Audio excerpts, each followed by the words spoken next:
Hello, and welcome to our online optional practical training workshop. This is a guide to optional practical training. Please note that the information presented is subject to change based on immigration regulations. For current forms and directions, please check the USCIS website or seek assistance from our office.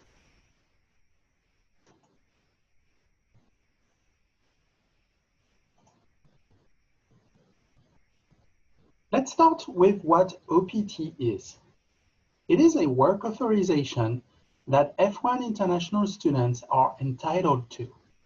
It is processed by the United States Citizenship and Immigration Services, USCIS, and allows you to gain practical experience in your field of study. Once approved, you'll receive an Employment Authorization Document, or EAD card.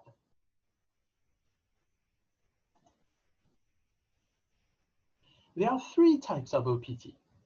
The first one is pre-completion OPT, meaning you wish to use your OPT time prior to graduation. Please note that you need a job to apply for pre-completion OPT, and the time you use will be deducted from your one-year OPT allowance. Prior to graduation, you will most likely be allowed to work only part-time. It takes a few months to be approved. The second one is post-completion OPT. It's the one most students apply for, as it's convenient to wait until after graduation and get 1 year of work experience in your field. We'll go over the application process, but for now, remember the timeline. You can only apply up to 3 months before you complete your program and choose the start date of your OPT during your grace period. The grace period is the 60 days after program completion. It's your choice. You can choose any of those 60 days. Again, it takes a few months to be approved, so you should apply as early as possible. Now, the third type of OPT, for the lucky few of you who are in the STEM field, is a 2-year OPT STEM extension to be used after your regular 1-year post-completion OPT. Now, there's a set list of majors that qualify. Contrary to the first-year OPT, this one requires you to find an E-Verify job. It's a set of requirements that the company enrolls in. Many employers like U of FC are E-Verify employers. In addition to the regular paperwork, you will also need to complete a training plan with your employer. It's called Form I-983. You will then need to complete check-ins and evaluations throughout your extension. Employment while on the STEM extension cannot be volunteer. You have to be paid. You can apply for the extension up to 3 months before your original OPT expires. If you apply before that, it will be denied, so be careful. Other than that, the application process for all 3 OPTs is pretty much the same. Before you apply, you have to ensure that you are eligible. You cannot apply during your first year as an F1 student. You need to have been here for 1 academic year, for example, from August through May. You cannot use OPT twice for the same degree level. You can use it for a bachelor's, then again for a master's, and then again for a PhD, if you want to. But it has to be a higher degree level, not the same. If you used too much full-time CPT, you will lose OPT eligibility. So make sure you don't use more than 1 year of full-time CPT. 360 days is okay, but 366 days and you lose eligibility. So something else to keep in mind.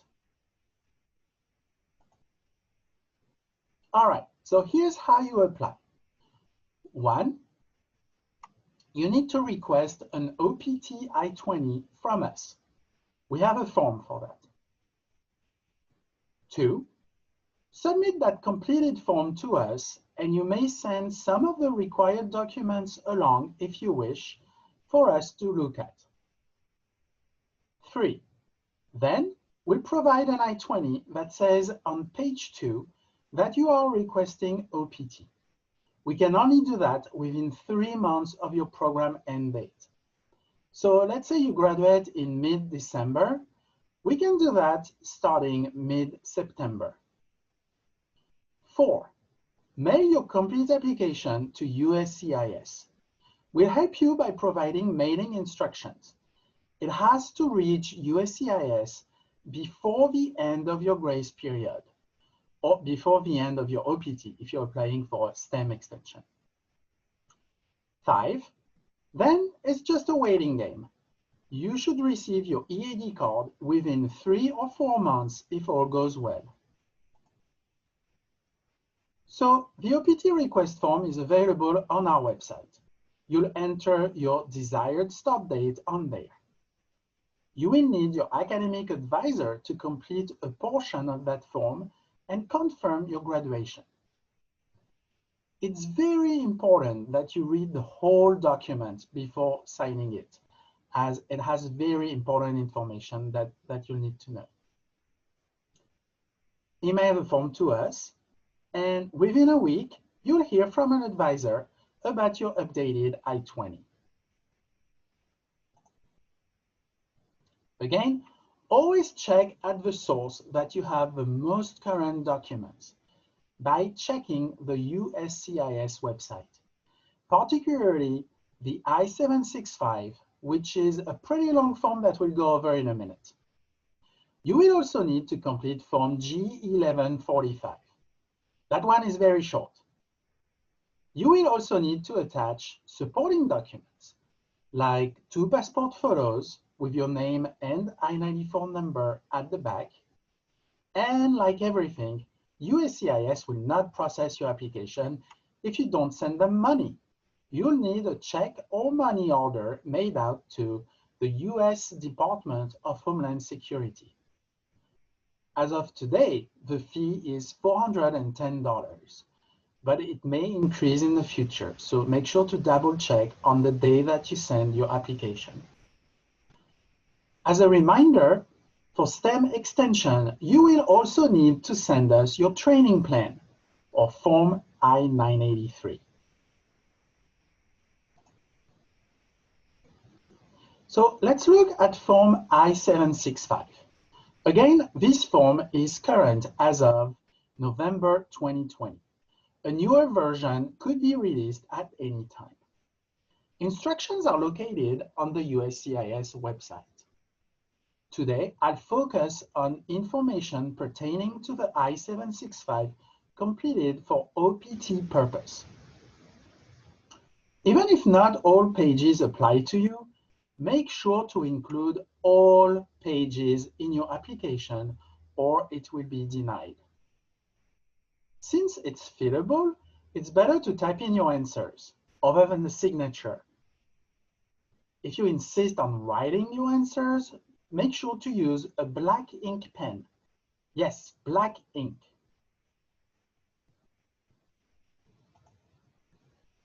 All right, let's look at page 1.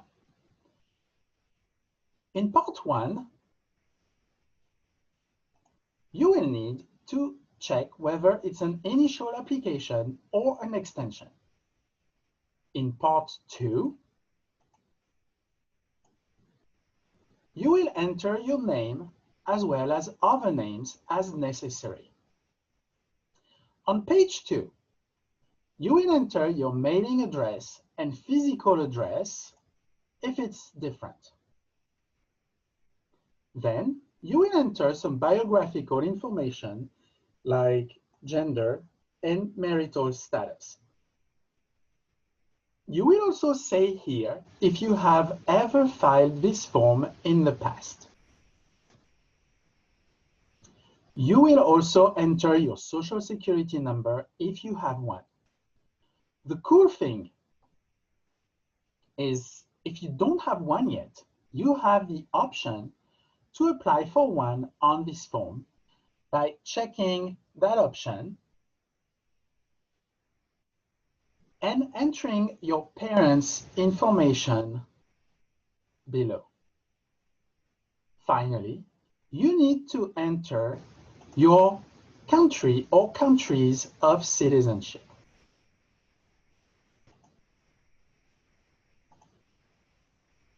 Page 3 now. You will start by entering biographical information. Then you'll enter travel information, I-94 number, passport number, and its dates of validity, last arrival information, so when and where you last entered the US, and in what status you were and you currently are, likely F1. You will leave the A number blank. Then you'll enter your CVIS number, the number that starts with N on your I-20. You will then need to enter the appropriate code for the OPT. C3A for pre-completion, C3B if you're applying for post-completion, and C3C for STEM extension. Only if you use C3C do you need to complete question 28. You should leave the rest blank. Moving on to part 3. You need to check 1A and enter your contact information. You should leave parts 4 and 5 blank, unless you are working with an interpreter or preparer. Remember to sign.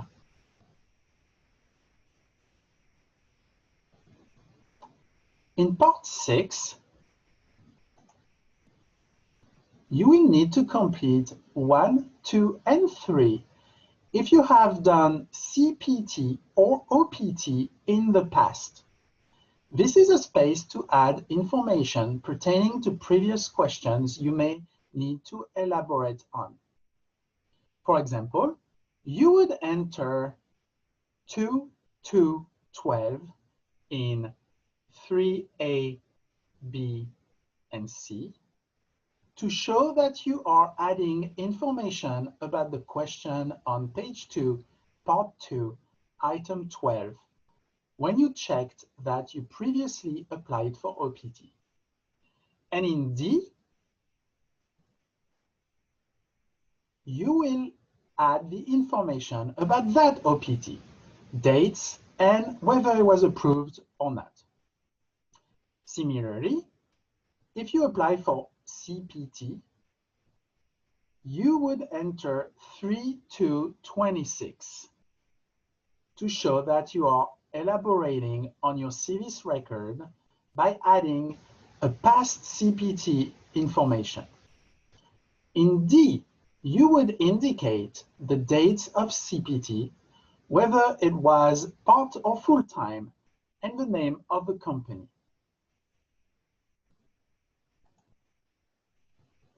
Some things to keep in mind. Once your application is mailed out, it's very hard, if not impossible, to change it. So think carefully. You must be in the US to apply. After we create an OPT I-20, it must be received by USCIS within 30 days, or it will be denied. So don't sit on your application, send it without delays. The next step is after about 2 weeks, you will get a notice of action in the mail. It will have a case number that will allow you to track your application. Though honestly, the status will likely not change much until it's approved.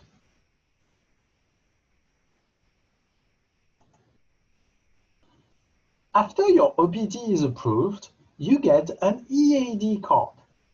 Once the OPT start is effective, you will receive an email from CVIS with information on how to log in to the SEVP portal. This is how you'll update your record when you find employment or if anything changes with your information. For example, contact or address. Speaking of the job, it has to be in your field of study, and you will need to explain on the portal how it's related. You are allowed up to 90 days of unemployment while on OPT. After 90 days, you will lose status. So make sure to report employment in a timely manner.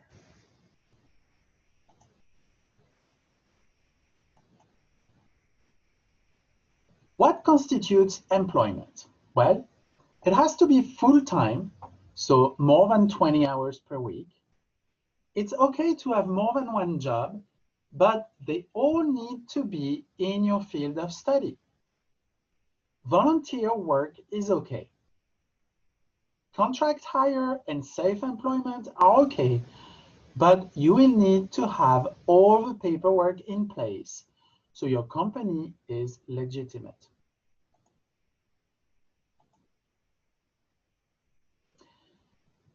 Now, for STEM OPT, it's slightly different. If you work multiple jobs, they all need to be over 20 hours per week. Volunteer work is not allowed for STEM extensions. Your employer has to be E-Verified. So again, E-Verify is a set of requirements that most legitimate employers will have, but you'll need to check that with their HR department.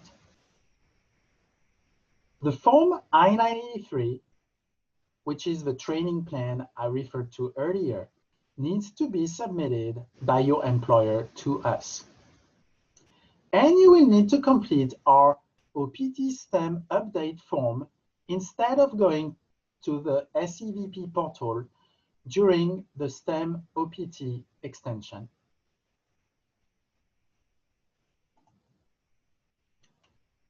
Traveling while on OPT can be a bit tricky. It is possible if you have a job and a letter to prove it, a valid passport and a visa, your EAD card, and a recent travel signature on your I-20. But if the OPT is still pending, we recommend that you not travel yet. It's possible, but risky if something goes wrong with your application. What happens at the end of your OPT?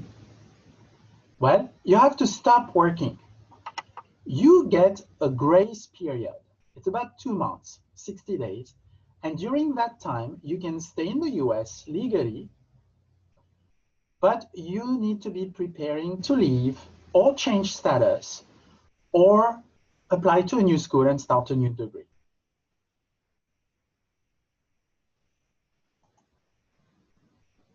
All right, thank you for your time and attention, and contact us if you have any questions.